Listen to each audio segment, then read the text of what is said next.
What kind of story begins with a teenager shaped by gang life and ends with a man capable of bringing rival street factions, Silicon Valley power players, and an entire city onto the same page? And how did a half-finished documentary, centered on a healer so controversial he once claimed to cure AIDS in a federal courtroom, become a quiet thread in the events some believe surrounded Nipsey's death? Born Hermas Joseph Askedum on August 15, 1985, in south-central Los Angeles, Nipsey Hussle entered a world where stability was never promised. His mother, Angelique Smith, was African-American, while his father, Dawood Askedum, had escaped Eritrea during the violent conflicts of the 1970s. That escape, from war, loss, and displacement, left an imprint on Nipsey long before he understood its meaning. By the age of 14, Nipsey wasn't just observing the streets, he was part of them. He became affiliated with the Rollin' 60s neighborhood Crips, learning early how power, loyalty, and survival worked in real time. Yet even then, there were signs that his mind moved differently. At just 19, he made a financial decision that hinted at the sharp business instincts that would later disrupt how independent artists approached the music industry. Still, to understand his final chapter, two little-known truths from his last year must be acknowledged. One involved a scheduled meeting with the LAPD, set for only hours after his death. The other revolved around that mysterious documentary project exploring a healer whose claims had already rattled the federal court system. Nipsey was actively working on it when his life was cut short. Growing up in the Crenshaw district, Nipsey attended Alexander Hamilton High School but never finished. Formal education faded, and the streets filled the gap. By 17, in 2002, he had joined a creative multimedia collective called Buttervision. It was there that he earned the name Nipsey Hussle, inspired by comedian Nipsey Russell, a nickname rooted in how relentlessly he worked, long before fame ever arrived. In 2004, when Nipsey was 19, his father made a choice that quietly redirected his son's path. He took Nipsey and his brother, Samuel, to Eritrea for 3 months. No distractions. No familiar comforts. The first 2 weeks were brutal: illness, culture shock, and a deep sense of disorientation left Nipsey questioning everything. He didn't know how to exist there. Then something shifted. Stripped of daily habits, weed, cruising the neighborhood, the comfort of routine, he was forced to sit with himself. And in that stillness, his perspective expanded. What struck him most about Eritrean life was how deeply family was woven into everyday existence. Meals weren't rushed or optional, they were sacred. Families gathered daily, not just on holidays squeezed between work schedules. From noon to 3 in the afternoon, entire cities slowed down. Schools paused. Men went home. Businesses closed, except for restaurants. Everyone ate together, every single day. It was the opposite of the American pace, where families might only share a table once or twice a year.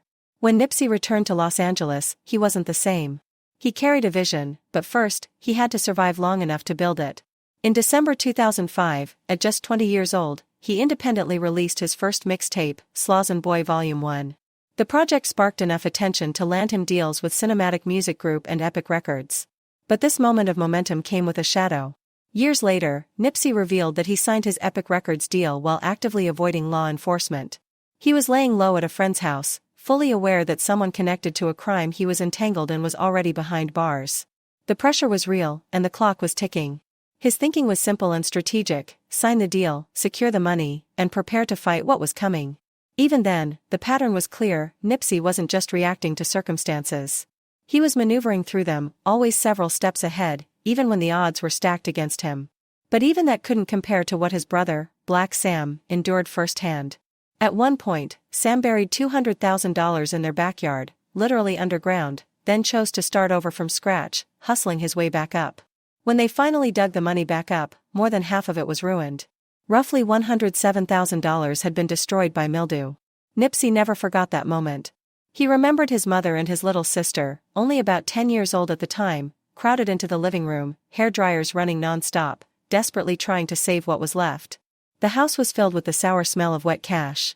Bills were spread everywhere, on tables, floors, furniture, while Black Sam was unraveling emotionally, watching months of hard-earned money rot in his hands.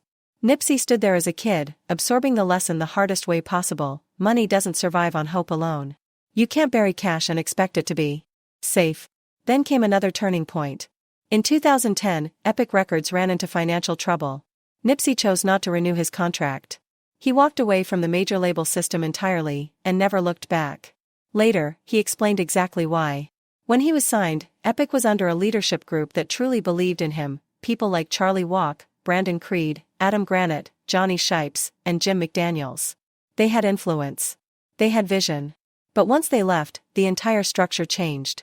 A new regime stepped in, and in the music industry, that often means previous signings lose priority. New executives want new faces, it's how they justify their presence. That same year, XXL magazine named Nipsey the most determined artist in their 2010 freshman class. But by then, he had already learned a critical truth: he didn't need validation from the industry to move forward. After leaving Epic, Nipsey launched his own label, All Money in Records. On December 21, 2010, he released The Marathon. A year later came The Marathon Continues, featuring YG and Dom Kennedy. But the move that truly shifted the game arrived in 2013. Nipsey announced a new mixtape titled Crenshaw, and said he would sell just 1,000 physical copies for $100 each. People thought he had lost his mind. Elliott Wilson told him Rap Radar wouldn't even post the link unless Nipsey wrote an explanation justifying the price. Then something unexpected happened. Jay-Z read it, and bought 100 copies himself. That was $10,000, not for profit, but for respect. What most people never mention is why that mattered beyond the money. Years earlier, when Jay-Z cleared the Hard Knock Life sample from Annie, he negotiated a clause that allowed future hip-hop artists to use it as well.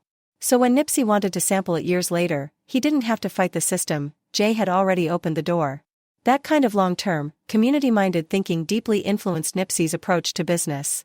Within 24 hours, all 1,000 copies of Crenshaw were gone. Nipsey made $100,000 off what was technically a free mixtape. Then came pop-up shops in every major city, Brooklyn, Chicago, everywhere they toured. Fans showed up with stacks of cash, buying 10, 20, even 25 copies at a time. Boxes emptied fast. It felt less like a transaction and more like a salute. But success brought scrutiny. Just 3 weeks before Crenshaw dropped, Complex magazine placed Nipsey on their underachievers list. When the project exploded and Complex reached out for an interview afterward, Nipsey fired back with a blunt response: that interview would cost $10,000. That email led to a meeting with Mark Echo, who owned Complex at the time. They talked it out and built a mutual respect. Echo explained that magazines are made up of individual opinions, sometimes flawed, sometimes disconnected, and encouraged Nipsey to speak directly with the writers. So Nipsey did. And he didn't hold back. He told them their metrics were broken. Where he came from, surviving wasn't underachieving. He wasn't addicted, dead, or serving a life sentence. By his standards, he was exceeding expectations. He made it clear, don't measure him by rap industry timelines. His life wasn't just a rapper's life. His background wasn't built for shortcuts. You have to judge me as a man, he said. Then he went further. He explained that if you cover a culture without love for it, without being rooted in it, you can't truly understand its values. And without that understanding, your opinions carry real consequences. To him, Complex sometimes treated people's lives like punchlines. Nipsey made one thing unmistakably clear: this wasn't entertainment. This was real life. Words carried weight. And careless criticism didn't just hurt feelings, it could damage livelihoods. And if someone had a platform powerful enough to affect his business? That, to Nipsey, was no small thing at all. What happens when I decide to push back? Nipsey asked. You've got a platform. You've got influence. But so do the people you're talking down on. Eventually, we meet at the same level. He wasn't issuing threats, he was demanding honesty. Keep it grounded. Keep it real. If you wouldn't say it to his face, don't hide behind a brand logo in a high-rise office and say it there. By that point, the industry was fully paying attention. In 2013, Nipsey began dating actress Lauren London. When people asked how it started, he explained it simply: what began as a professional connection evolved into something genuine and deep. Lauren had previously been in a relationship with Lil Wayne and was already a mother to her son, Cameron, born in 2009. Nipsey, too, was a father. His daughter Imani was from a prior relationship with Tanisha Foster. On August 31, 2016, Nipsey and Lauren welcomed their son, Crosshair Mez Askadam. Their bond was unmistakable. In a GQ couples quiz, their chemistry felt effortless, playful, confident, real. Nipsey joked about their first meeting with trademark self-assurance.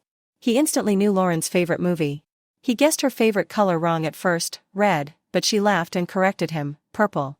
Then she smiled and added that he even had her phone color right. 5 years in, and they finally had it officially established. When Lauren asked who her celebrity crush was, Nipsey answered without missing a beat: "You don't tell me stuff like that." It wasn't scripted. It was instinctive. And it showed the world exactly where he stood in her life. Lauren introduced Nipsey to books early on, including The Way of the Superior Man, a guide centered on navigating powerful relationships. Nipsey absorbed the lesson deeply. He believed environment shapes identity. If you surround yourself with people who lack discipline, that energy pulls you down. But when you're around individuals with high standards, integrity, and drive, it elevates you. He spoke openly about being with a strong woman. Lauren worked. She earned. She brought her own power into the relationship. And for Nipsey, that wasn't intimidating, it was motivating. Steel sharpens steel, he said. Falling off wasn't an option when the person beside you was constantly leveling up. When asked to describe Lauren in just 3 words, Nipsey paused.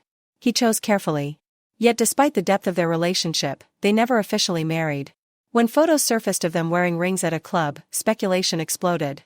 Nipsey later clarified, they were celebrating Lauren's birthday. He called her his wife in terms of her character and stature, not paperwork. But legally, they remained unmarried, a detail that would later complicate matters after his death. Lauren understood his world. She was from Los Angeles, shared similar roots, and spoke the same cultural language. After Nipsey's passing, the structure of his family became more complex. In March 2025, following years of legal disputes, Tanisha Foster was granted joint legal and physical custody of their daughter Imani. Under the agreement, Imani now spends 60% of her time with her mother and 40% with Nipsey's sister, Samantha. The process was tense, with Nipsey's family initially seeking full custody, but the court ultimately ruled that Imani deserved an active relationship with her mother. While building his family, Nipsey was also building something far larger.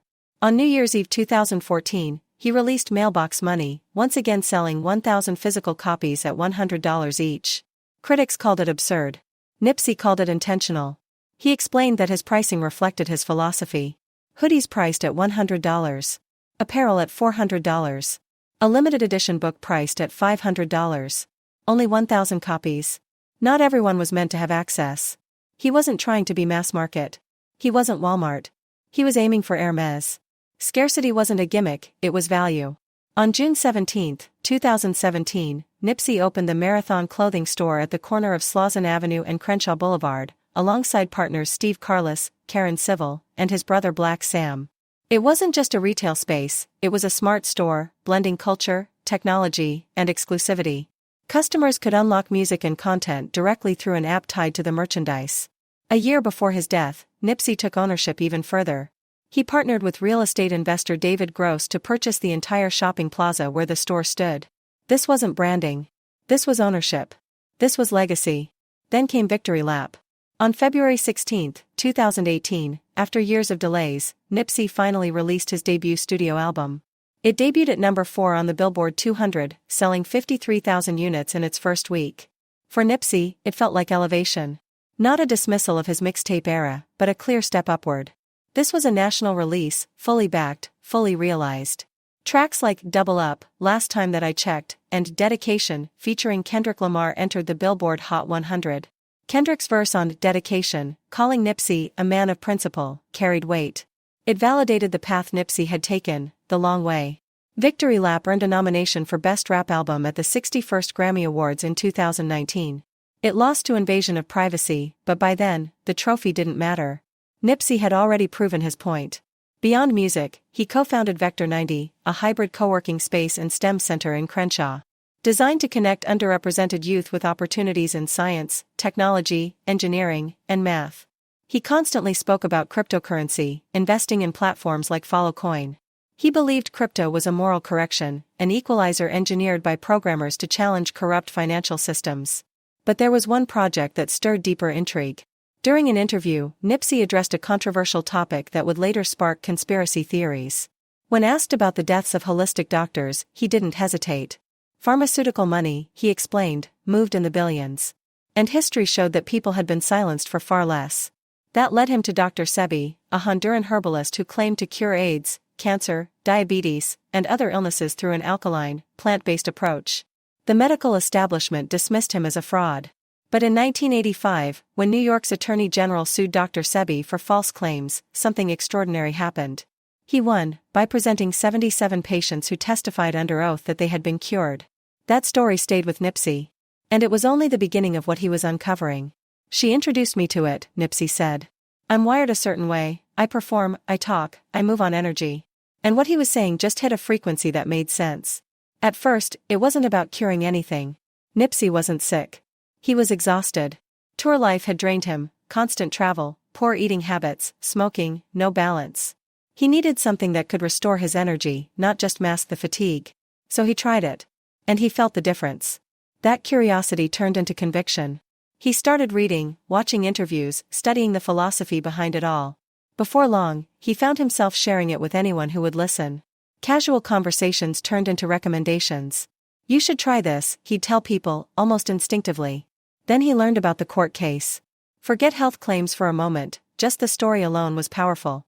A man stood in a courtroom and legally proved that he cured HIV. That alone, Nipsey believed, was a story worth documenting. It deserved to be explored, preserved, questioned, and understood. Later, Dr. Sebi's daughter, Callie, and his grandson, Isaiah Bowman, addressed the rumors head-on. They rejected the conspiracy theories outright, explaining that when tragedy strikes, society often rushes toward speculation instead of facts. Nipsey did not die because of a documentary. There was no secret plot tied to that project. The truth was simpler, and more painful. Nipsey Hussle was killed as a result of gang violence. A tragedy rooted in the very environment he had spent his life trying to uplift. Still, theories lingered, partly because Dr. Sebi himself had died under unsettling circumstances years earlier, arrested in Honduras, denied bail, and later pronounced dead in police custody, allegedly from pneumonia. His family maintained that he was healthy when detained and questioned the official narrative. That eerie overlap, the deaths, the timing, the subject matter, kept people asking questions. Meanwhile, Nipsey was moving toward something bigger. In March 2019, he contacted the Los Angeles Police Department, seeking to organize a meeting with them and Roc Nation to address gang violence in South Los Angeles. The meeting was scheduled for April 1, 2019. He never made it. On March 31, 2019, at 3:18 p.m., Nipsey Hussle was shot multiple times in the parking lot of the Marathon clothing store. The attacker kicked him after he fell.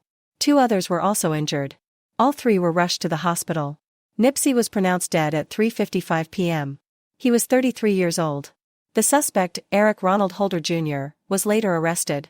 Testimony revealed the confrontation stemmed from an argument over a rumor that Holder had cooperated with police. In gang culture, being labeled a snitch is one of the gravest accusations imaginable. It can be a death sentence. In July 2022, Holder was convicted of first-degree murder and 2 counts of attempted manslaughter. He was sentenced in February 2023 to 60 years to life in prison. The world grieved.